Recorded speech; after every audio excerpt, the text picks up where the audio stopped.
मोदी जी पिछले 8 सालों में अगर आप विधायकों, राज्यसभा, प्रदेश सरकारों में खरीद फरोख्त की जांच करवा लेते, आपको तो पैसे का भी पता होगा तो बहुत रिकवरी हो जाती। खैर, मैं आपको विषय पर ले आता हूं। इलेक्शन मैनेजमेंट डिपार्टमेंट ईडी और मोदी सरकार का डर। पहला सवाल, मैं 4 सवाल आपके बीच में लेकर आया हूं। आखिर मोदी सरकार को, आखिर भाजपा के निशाने पर श्री राहुल गांधी और कांग्रेस क्यों है? दूसरा सवाल, क्या जनता के मुद्दे उठाने वाली मुखर आवाज को दबाने का षड्यंत्र है ईडी की कार्यवाही?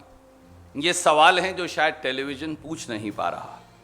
तीसरा सवाल, क्या श्री राहुल गांधी मोदी सरकार द्वारा चंद धन्ना सेठों के हित साधने में रोड़ा बने हैं?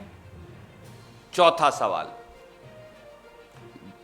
भाजपा सरकार हजारों करोड़ रुपया विज्ञापन पर खर्च कर 40-50 मंत्री लगाकर, सारे मीडिया पर दबाव डालकर, कल पूरा दिन आपको व्हाट्सएप यूनिवर्सिटी पर मैसेज भेज ये बताकर के ये चलाइए, ये चलाइए, ये चलाइए, केवल एक आवाज श्री राहुल गांधी पर ही इतनी हमलावर क्यों है?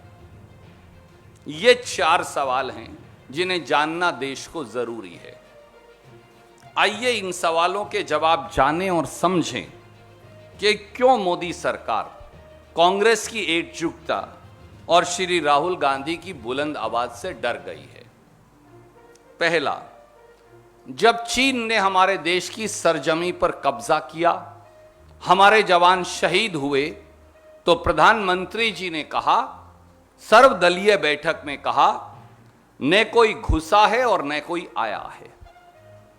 तब विपक्ष की एकमात्र आवाज श्री राहुल गांधी ने सरकार की इस झूठ को घेरा और देश की माटी के लिए, शहीद जवानों के लिए आवाज उठाई। आज 2 साल बीत जाने के बावजूद भी चीन को भारत मां की सरजमी से खदेड़ नहीं पाए, इसलिए श्री राहुल गांधी से परेशानी है। दूसरा, महंगाई से हो रही जनता की बदहाली पर श्री राहुल गांधी ने लगातार सरकार को घेरा। पेट्रोल डीजल के दामों पर, रसोई गैस पर के दामों पर, सीएनजी पीएनजी के दामों पर, बढ़ते खाने पीने की वस्तुओं के दामों पर उन्होंने लगातार देश के मध्यम वर्ग, देश के नौकरी पेशा लोग, देश के गरीब, देश के दलित, देश के पिछड़े, देश के आदिवासी की आवाज उठाई और सरकार को घेरा, जिसका जवाब सरकार के पास नहीं, इसलिए श्री राहुल गांधी से परेशानी है। तीसरा, डूबती अर्थव्यवस्था और गिरते रुपये को लेकर, एमएसएमई की बदहाली को लेकर, छिनती नौकरियों को लेकर, चौतरफा 45 साल की सबसे भयंकर बेरोजगारी को लेकर, युवाओं के गुस्से को लेकर श्री राहुल गांधी ने सवालों की झड़ी लगाकर मोदी सरकार को घेरा, इसलिए श्री राहुल गांधी से परेशानी है। चौथी बात, कोरोना में जब मोदी जी ने अपनी जिम्मेवारी से मुंह मोड़ लिया, उस समय श्री राहुल गांधी ने समय रहते न केवल सरकार को चेताया, बल्कि सरकार को देर से ही सही कार्यवाही के लिए, मदद के लिए मजबूर किया। जब सरकार कोरोना के टीके से हजारों करोड़ का मुनाफा प्राइवेट कंपनियों को कमवा रही थी, तो श्री राहुल गांधी ने सरकार को बाध्य किया कि टीकाकरण मुफ्त हो, जो करने पर वो मजबूर हुए।